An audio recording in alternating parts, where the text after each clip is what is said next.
By dint of, yeah. So we are a little behind, but it's okay. Ayin Tes Amud Aleph, 79a, smack in the middle, maybe 4 or 5 lines from where the lines go wide. In the middle of a discussion, a very fascinating discussion, about when you sanctify something, what's included in that sanctification. So you had examples of a pit that you sanctified, and then later water came in, or you have a field or a tree that grows. So important to note that there's 2 opinions, Rabbi Yehuda and Rabbi Yossi, and because we're going to be talking about them for a while. So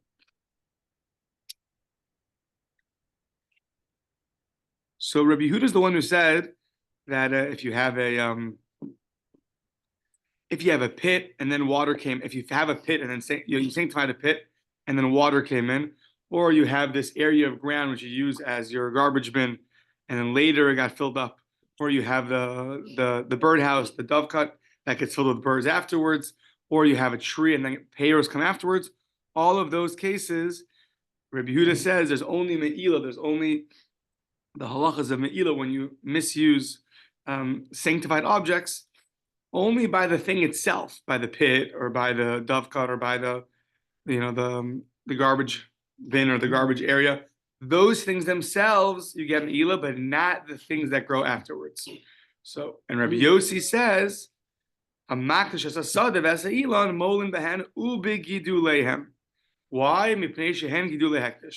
Says Rabbi Yossi, when you sanctify a field or a tree, and right now there is nothing that grew on it, not only have you sanctified the tree or the field, you have also, the things that will grow on it will also become holy. Since they are the things, and I think we're going to explain on the next stop exactly what the reasoning is, or how it works. So that's Rabbi Yehuda and Rabbi Yossi. Rabbi Yehuda says that those things do not become holy, and Rabbi Yossi says that they do become holy. So now, Tanya, Rabbi's going to say a cryptic line. Tanya, Amar Rebbe, Nirin Divrei Rabbi Yehuda, Bebor v'Shovach. It seems to me that the words of Rabbi Yehuda are correct by a bor and a shovach, by a pit and by a birdhouse, by a dovecot. V'divrei Rabbi Yossi b'sadeh v'ilan. And the words of Rabbi Yossi seem to be correct by a tree and by a field and by a tree. So when it comes to a pit and a shovach, once again, you sanctified the pit, later water came in, you sanctified the dovecot, and later doves came in. So there, Rebbe likes Rabbi Yehuda. That the water and the birds are not holy. Only the pit and the birdhouse itself is holy. However, when it comes to a field and a tree, there he likes Rabbi Yossi. That the things that are going to be growing naturally from that object itself, those things will be holy. Okay, so now, what exactly is the case over here? Let's analyze the statement of Rebbe. So, Bishlama Niran Divrei Rabbi Yehuda bebor v'shovach. That makes sense. The fact that he said he likes Rabbi Yehuda by a bor and a shovach, I understand that. Michlal de polig asada ve'ilan. It would seem like Rabbi Yehuda argues by a field and by a tree. So that's why Rabbi said, when it comes to a pit and a birdhouse, I'll take his words. I like his words. They make sense. But the implication is that Rabbi Yehuda, he argued on a sada and an ilan, which is true. Rabbi Yehuda explicitly said earlier that by a tree and by a field, the things that grow from it do not become holy. So we're taking half of Rabbi Yehuda's statement. Fine, that's good. Ella nirin divrei Rabbi Yossi. So what does that mean? When you say that you like the words of Rabbi Yossi, bisadeh ve'ilan, only by a tree and by a field, it would seem like michlal de polig bebor v'shovach. It sounds like, I'm only taking Rabbi Yossi by a tree and by a field. That would imply that by a pit and by a birdhouse he argues. But that's not true. But he only, Michlal de polig bebor v'shovach. But he never argued by a bor and a shovach. But Rabbi Yossi sada ilan kamar. Rabbi Yossi was just speaking about a tree and about a field. He was never speaking by a bor and a shovach. So Rabbi Yossi only said that a tree and a field, whatever grows from it, becomes kadosh. So the Rashbam explains that if you want to tell us Rabbi Yossi's statement, you could have said it in simpler ways. You could have said halacha ka Rabbi Yossi, or you could have said roa ani divrei Rabbi Yossi. Right? If you'd have said that, then we would have no ambiguity. Rabbi Yossi spoke about a field and a tree, and you say halacha like Rabbi Yossi, and then you know that the only topic is a field and a tree. The fact that you say the words of Rabbi Yossi seem to me to be correct by a tree and a field, that would imply, but that the other things that Rabbi Yossi holds would be incorrect. What are those other things? We don't have those other things. He never spoke about them. By a bore and by a pit and a birdhouse, Rabbi Yossi agrees. Those aren't things that are naturally grown. Water from the sky that fills up a pit, right, is different than a tree that's going to produce fruits. Or a birdhouse that hopefully birds will one day fly into them. That's different than a tree or a field. So what did Rebbe mean when he said the words of Rabbi Yossi seem to be correct by a tree and by a field? What does that mean? V'chi tema, maybe you'll say that really Rabbi Yossi will agree that by a bore and by a shovach, really Rabbi Yossi is going to argue on Rabbi Yehuda by a pit and by a birdhouse, and he's going to say across the board, all four of these things are going to be, they're going to be holy, and whatever will come into them will be holy, including water falling in and birds coming in.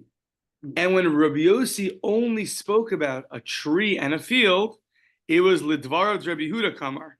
He was just speaking according to Rabbi Yehuda, meaning you, Rabbi Yehuda, who disagree with me on a pit and on a birdhouse, at least you should agree with me by a field and by a tree. But maybe you'll say Rabbi Yossi himself argues on everything that Rabbi Yehuda mentioned. The reason why he only spoke about these two things, according to Rebbe, is because he was trying to get Rabbi Yehuda to agree to him. So but really, of course, he spoke about he disagrees across the board. So the only problem with that is v'hatanya. The Brisa says, Amar Rabbi Yossi, ein ani roa dvarav shel Rabbi Yehuda, b'sadeh v'ilan, mipnei shehein gidulei hektish.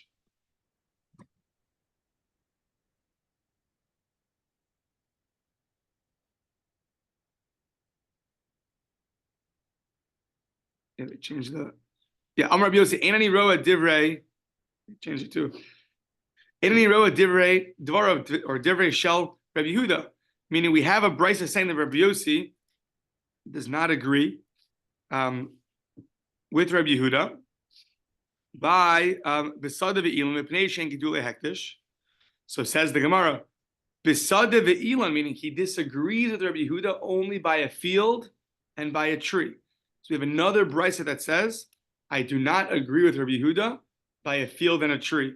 Says the Gemara, besada ve'ilan hu de'ena roa, but haba bor v'shovach roa. The implication of that brisa is like we originally thought. Rabbi Yossi only spoke about a tree and a field. And the brisa says he disagrees by a tree and a field. But when it comes to a pit or it comes to a birdhouse, of course he agrees that if you sanctify it, only it is holy, and the things that will come afterwards, like water and the doves, are not going to be holy. So why did Rebbe say that the words of Rabbi Yossi seem to be correct by a tree and by a field? He should have just said, halachas like Rabbi Yossi, and then you would have figured out, obviously, by a tree and a field. Rabbi Yossi only spoke about two things. So if you want to say that he is correct, how would you say that? Well, you could say, halachas like Rabbi Yossi, no ambiguity. You could say that, you could say the halachas like Rabbi Yossi. Saying that the words of Rabbi Yossi by a field and by a tree seem to be correct has an implication that he talks about many things. And these two, to you, seem to be correct. But that can't be true. So what was Rebbe saying? So Hachi Kamar. What was Rabbi Yossi was the Meila applies to everything from the tree and everything in the pit? So Rabbi Yehuda was the one who said that anything that grows afterwards or gets filled up afterwards, those things that come afterwards will never be holy. Rabbi Yossi said by a tree and by a field, the fruits that come after and the things that grow in the field, the grass or other produce that grows in the field, even though right now they're not there, but if you sanctify a field or a tree, whatever grows afterwards will also become holy. Yeah. So we're just upholding that statement. Hachikamar. This is what Rebbe meant to say. Nirin divrei Rebbe Yehuda l'Rebbe Yossi bebor v'shovach. What it means to say, it's all really one long statement. The words of Rebbe Yehuda seem to be correct to Rebbe Yossi by a bor and a shovach. She'af Rebbe Yossi lo nechlak alav ela b'sada v'ilan. Aval bebor v'shovach modile. So really what Rebbe was just saying was, it's really one long sentence. Rebbe was just saying that according to Rebbe Yossi, it seems to him that the words of Rebbe Yehuda are correct by a pit and by a birdhouse. Because he only argues by a tree and a field. So when Rebbe said that the words of Rebbe Yossi seem to me to be correct by a sada ve'ilan, you don't read it as a separate statement, but it's really, I understand Rebbe Yehuda by a pit and by a birdhouse, but Rebbe Yossi is only arguing by a sada and an ilan. But of course, by a bor and a shovach, he's going to agree. Okay, so after all dust settles, whatever Rebbe Yossi said is what he means, and it's that a field and a tree, whatever grows from them, becomes holy. Everything else, like a pit and a birdhouse, everyone agrees to. Water that comes later, or doves that come later, will not be holy. And Rebbe, we first thought, was saying differently, but now we're upholding his statement. And really, he was just saying that Rabbi Yossi agrees to Rabbi Yehuda by the other cases because he only argues by a tree and by a field. Okay. So, continuing. Tanu Rabbanan. So 1, 2, 3, 4, 5, 6 lines from the bottom. So now we're going to have two cases. One, you sanctified something that's empty, and one, you sanctified something that's full. And by the one that's empty, we're going to have a machlokas, the first opinion, and Rabbi Elazar, Rabbi Shimon. And in the second machlokas, by things that are full, we're going to have Rabbi Eliezer switching his opinion. And then we need to figure out what were they arguing about and when did he switch. And that's going to be the entire Ayin Testament base. Okay, so if you get this brisa down, make sure you have this brisa, because all going to be talking about this brisa. So, Taner Rabbana, the brisa taught the following: Hekdishan Reikanin. You sanctified things. We're being very vague right now because we don't know what things we're talking about. But there is something which are empty. Maybe a pit, maybe a field, maybe a tree, maybe a birdhouse. Right now it's empty. And afterwards, meaning after you sanctified it, it now became full. And now you went and you misused it. You used the field for yourself, you used the pit for yourself, you used the water for yourself. What's the halacha? Is there me'ila or is there no me'ila? Molin b'han ve'ein molin b'masha b'sochan. You only are over on me'ila, you only have violated the prohibition of me'ila for it, whatever it is, but you have not violated me'ila for the things that came after it. So if it was a pit, it's the pit, not the water, a dove cut, not the doves. If it's a field, it's not the things that grew. If it's a tree, it's not the fruits. Rabbi Eliezer, Rabbi Shimon Omer, Af Molin b'masha b'sochan. Whatever we're talking about, he argues that no, the things that are included in it, meaning the things that came afterwards, also get me'ila. Now remember, Rabbi Yossi a second ago only argued by a tree and by a field. So maybe that's what they're talking about. If that would be true, Rabbi Eliezer, Rabbi Shimon is just agreeing with Rabbi Yossi. If they're talking about a pit or a birdhouse, so then this is a new statement all of a sudden. We never found until now that a pit or a birdhouse, when they become sanctified, and afterwards a bird comes in, afterwards water comes in, that there's any opinion that holds that that's going to be holy also. That we never found before. So if Rabbi Shimon is talking about a field and a tree, he's in line with Rabbi Yossi. If he's talking about a pit or a birdhouse, he's a new opinion. He's not like Rabbi Yehuda and not like Rabbi Yossi. And that's going to have to need explanation. So now let's see. what were they? Yeah. Amar Rabba, where's the machlokas? What are they arguing? Oh, machlokas beside the Elon. Perfect. The machlokas is by a tree and by a field. So we just had this a second ago. Tanakama of this brisa holds, the first opinion of the brisa holds, Savarla Kreb Yehuda. Perfect. That even a tree in a field, anything that grows afterwards is not going to be holy, and therefore you are not going to be over Me'ilah. And Rabbi Lazar, Rabbi Shimon, Savarla Kreb Yossi. Rabbi Lazar, Rabbi Shimon agrees to the opinion of Rabbi Yossi. However, Aval B'Bor V'Shovach, by a pit and by a birdhouse, Divrei Hakol, everyone agrees. Mol and Bahan, only the pit and the birdhouse become holy and therefore are subject to the Me'ilah prohibition. The Ein Mol and B'Masha B'Sochan, but they do not. But they all agree that there will be no Me'ilah by whatever comes into the pit or the dove house, the dove cut afterwards. So Rabbah makes a lot of sense. Abaye is going to cause a little trouble. Amar le Abaye, the Ella, yeah, of course, right? So the Ella, so Amar le Abaye, the Ella Haditanya. Abaye said you didn't read the end of the brisa. And just remember, the Rishonim say in numerous places, when it comes to Mishnayos, so everyone had access to Mishnayos. You wouldn't raise your hand in the base measures and ask a question if you didn't know all the Mishnayos backwards and forwards. Because Rabbeinu HaKadosh, Rabbi Yehuda Anasi, had time to sit down and compile them, either compile them or write them. It's machlokas in the historians and in the Rishonim what exactly he did. But the brises were all the other. Brisa literally means outside. Bara means outside. There's a lot of other Tanaic stuff coming from who knows where. So it was hard to access it. So just because here Abaye has access to the end of the brisa, it's not a question on Rabbah like how'd you miss that? Brises were much less available to people. That's how you can have a Mishnah or an opinion that someone's like, you're against an explicit brisa. Well, he didn't know that brisa, correct? He might have not had access to that brisa, or he reread it in a different way. So, Amar le Abaye, the Ela Haditanya, the end of the brisa says the flip case. Hikdish and Malayan, you have things that are full. Right now they are full. Once again, we don't know what they are, but they are full, and now you made them holy. You sanctified them. Molin bahan umasha besochan. Okay, that makes a lot of sense. Right now you sanctified something which is full. A birdhouse that has birds, a pit that has water, tree that has fruits, a field that has grass grew on it or other things that grew on it. So that's all holy, and therefore it's all going to have Me'ilah. However, here comes the Rabbi Lezer, Rabbi Shimon, machlef. The way he states his opinion is, I flip. Meaning, whatever I held in the beginning of the brisa, which was what? Which was that the things inside are going to be holy, right? Machlef. Now, this is totally counterintuitive.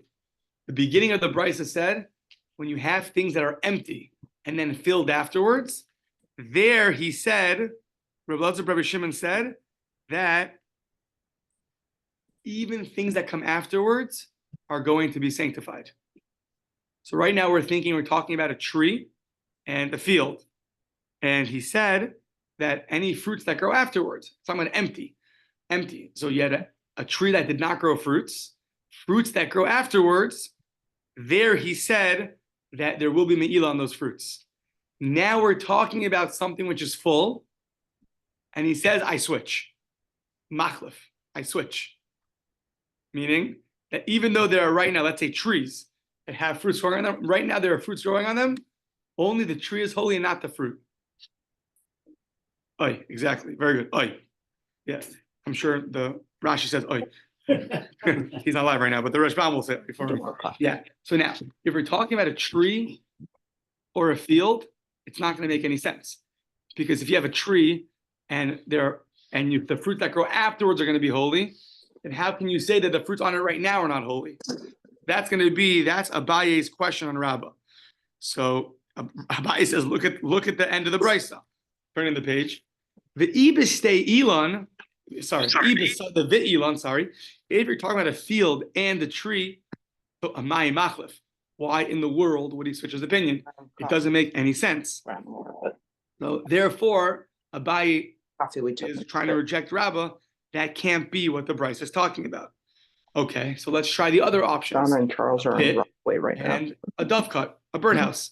Ela maraba machlokes bebor v'shovach. Aval b'stei ilon divrei hakol molin u'b'mashe b'socha. No initial sin Now Kaddish. let's plug it into the calculator. If we're talking about a pit and a dove house, so the beginning of the brisa says we're talking about things that are empty.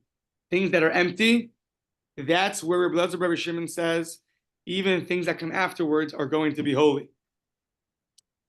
However, if it's full, then he switches.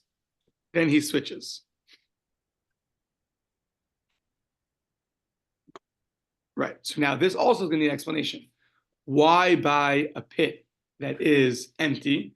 Does he agree that if water comes in afterwards, that water will be holy? But a pit right now that's full, only the pit is holy and not the water. So apparently it's less crazy than a field and a tree. You remember all That's this? trying to figure out, right? Having It's learned still it before. counterintuitive a little bit.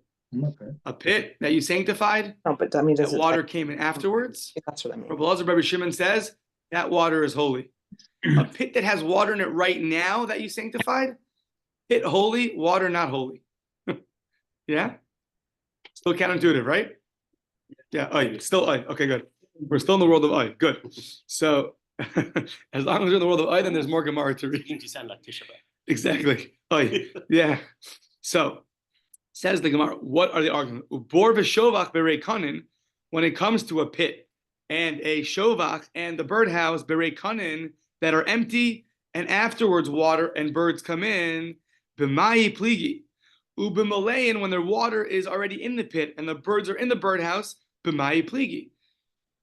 What are they arguing about? So now, berei kanin, when you have a pit that's empty and you sanctify it, and then afterwards water comes in, there's a machlokas Tanakama and Rabbi Shimon. What's that machlokas? They're pligi beplukta de Rav Meir v'Rabbanan. They argue with Rav Meir and the Rabbanan. Who are Rav Meir and the Rabbanan? Tanakama savarlak Rabbanan. This is very famous. The Amri Eina the Makna Davar Shlo Bala Olam.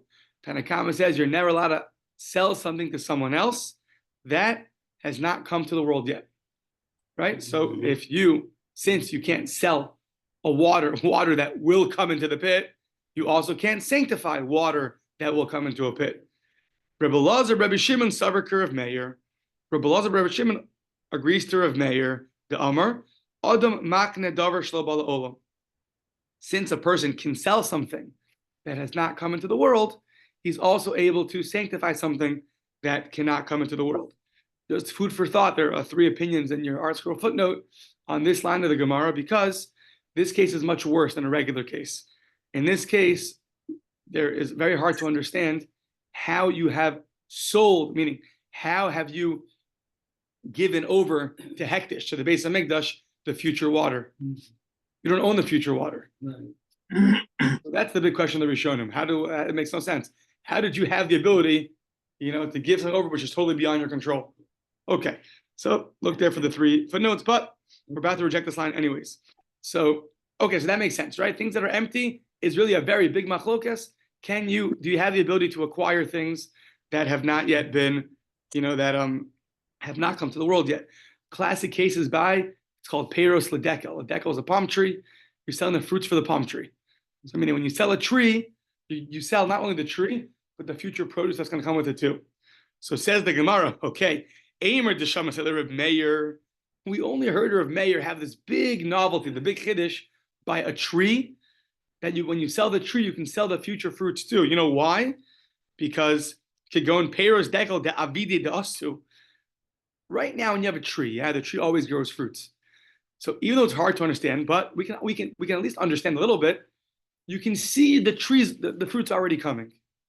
It's inevitable. The fruits are going to come. So even though the fruits are not in the world yet, but they're coming. You can imagine, like, I don't know how to picture it. I don't know, funny example. A mother starts buying clothing for the newborn, only a few months pregnant, right? So what are you doing? There's no baby here yet. I know, but you see it already. You see it here.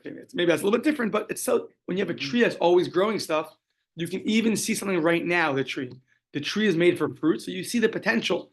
You see the fruits here today because they're coming. They're coming very soon. Okay, that's by fruits of a tree. But honey, me yamar the asu.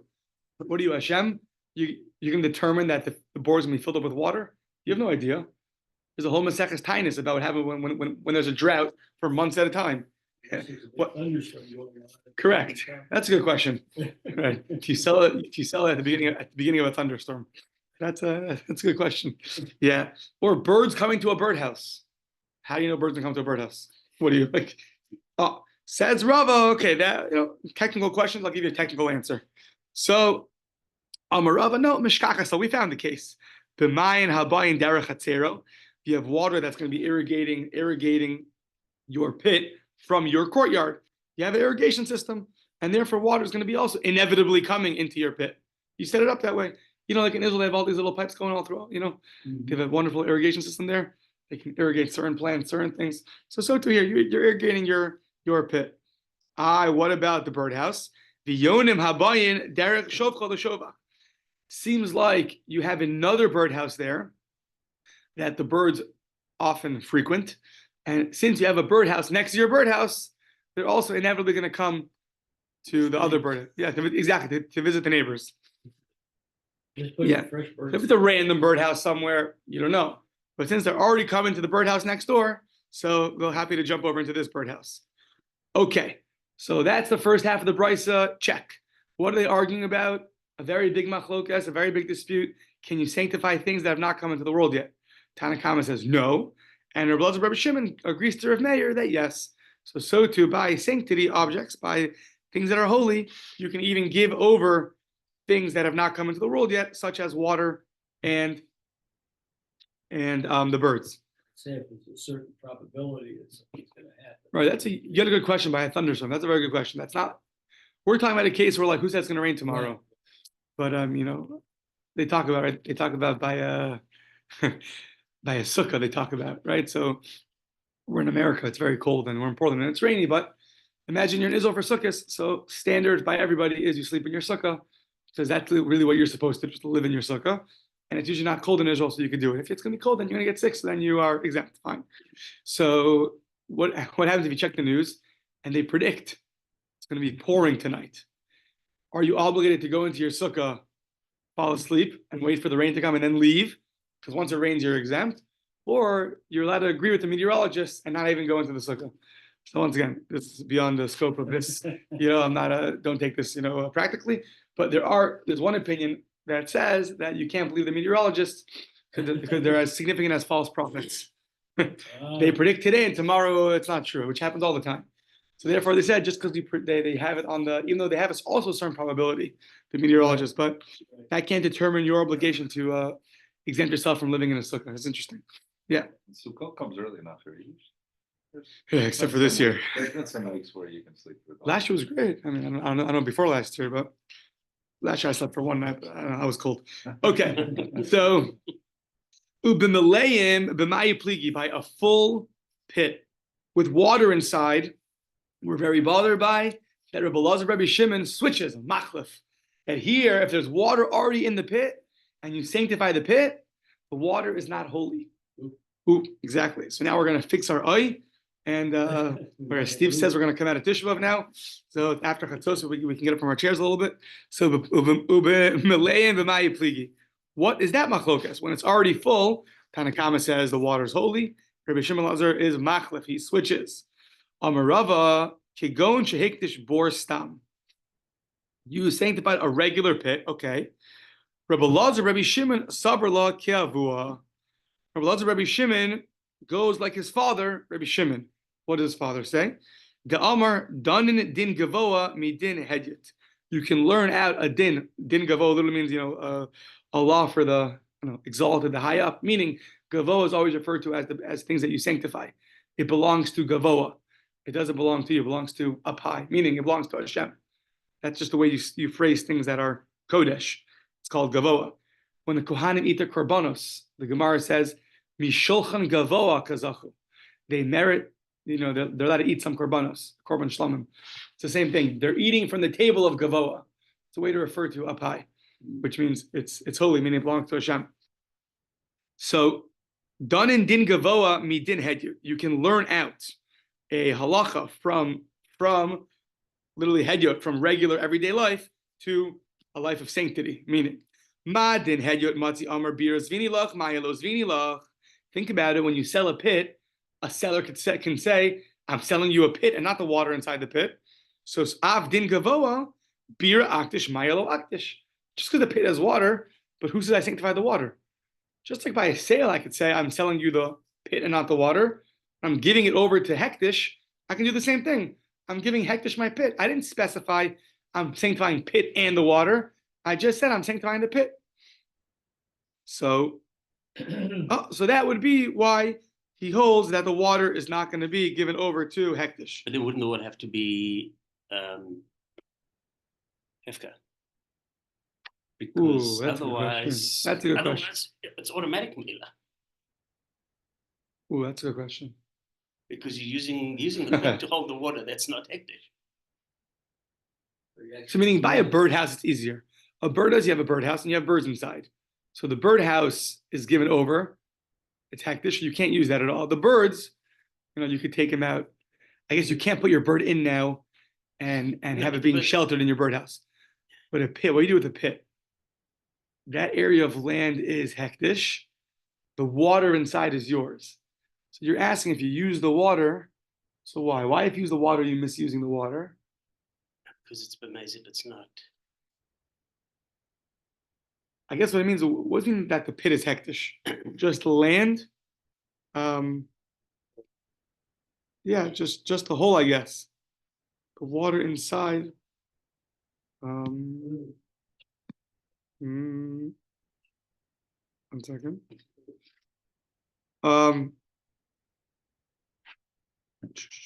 Okay.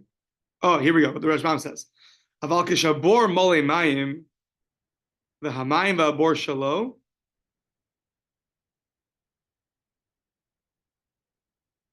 Okay. V'hu hiktish habor v'hu hiktish habor ikelamemer the hamayim shayir la'atzmo.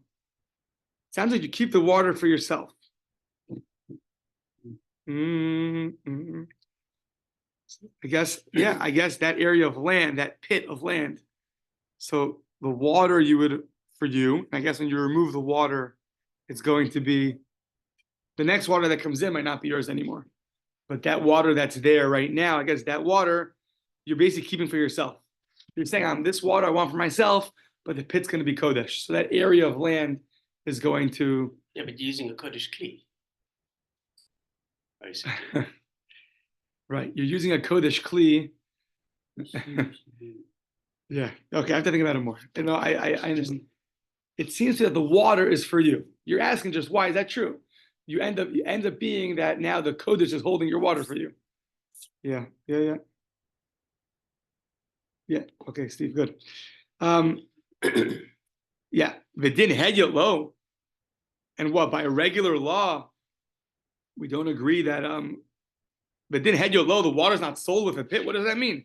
V'hatnan machar bor machar meimav. We learned you sell a pit, you sell the water with it. So that's a Mishnah. So what do you mean? He's going to hold like his father? His father's against the Mishnah. Amarava masnisin yichidahi. That Mishnah was only it was opinion of a yachid, only of one person. Titania machar bor lo machar meimav. Rab Nasan Omer machar bor machar meimav. That Mishnah was actually not the opinion of the majority. Often an anonymous Mishnah is going to be the opinion of the majority. But this one happens to be, the Brisa tells us, it's the opinion of Rav Nasan. So Reb Shimon doesn't have to agree with Rav Nasan. He says that when you sell a pit, you don't sell the water. And similarly, his son held that when you sanctify something, you also do not sanctify the water. Okay, very good. Now we have switching gears. Yeah, but the birds. Yeah. This is fascinating. So halokeh, in a certain way, it's fascinating. Not like the agadata, that's like a different way. There's like two kinds of fascinating. There's a different kind of fascinating. So halokeh peiro shovach. So you're buying the produce of a dove house.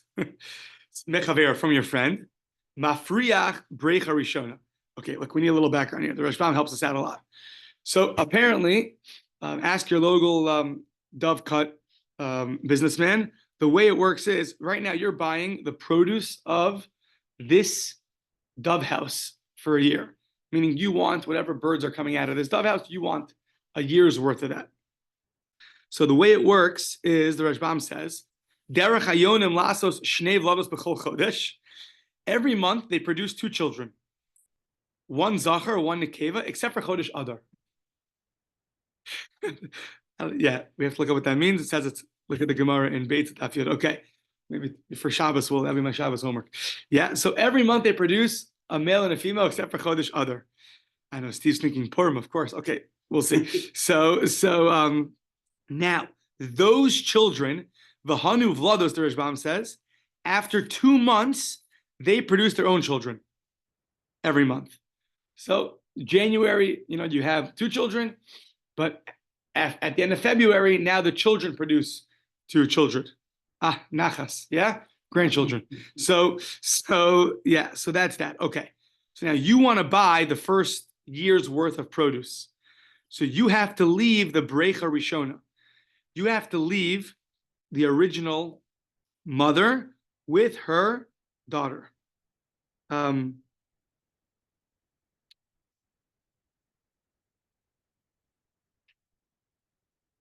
Yeah, I guess the Gemara is going to go through it. You have to leave the mother with her daughter, because basically the idea is when you're selling this produce of the this dove house, you want to ensure it's going to keep reproducing. So if you're selling everything, including the mother and her daughter, so then I mean you can't take the daughter away from the mother. And the Gemara is going to explain, because the mother's attached to the daughter. If you take the daughter away, the mother's going to relocate somewhere else. So you have to make sure that the mother stays with its daughter to ensure the reproduction of more birds. Other birds have to come in. What is that? Mother and daughter can't procreate. Correct, but at least the mother will stay there. The mother will stay there, and then right, and then whatever, and then when a male is born, what you're saying, how's This is leaves the first pair there. Not just the mother and the daughter, but it's the mother and the. Produce to fly with the mother. Okay, let's see. So the Gemara doesn't talk about it. So it's the first Gemara to talk about exactly how that's going to work. Fine, that's by a birdhouse. Now, what about by a beehive? So Peros Kaveres. So now once again, you don't want the honey, you want the bees. Notel Shlosha Nachilim Umisares. So apparently the way that the bees work is Shlosha Chabur. The Rashbam says Shlosha Chaburus Hanodos Rishona Bishlosha Zmanim. So 3 groups are born in 3 different times. So sounds like every 9-10 days there are 3 groups of bees that are born, and then they leave once it gets overcrowded over there. They leave their beehive and they go somewhere else to produce more bees. So what do you have to do? You have to make sure you leave 3 nachilim. So what are 3 nachilim? Meaning 3 times that this happens. How does it translate 3 nachilim? 3 groups. 3 swarms. The 3 swarms that are born in the first 10 days. Those 3 you have to keep there, and everyone else can go and relocate. Yeah, is that right? Doesn't mention anything about food. Okay, and then your Masaris. Masaris is going to talk about how you can make the bee not reproduce anymore. Yeah. Now Chalos Dvash.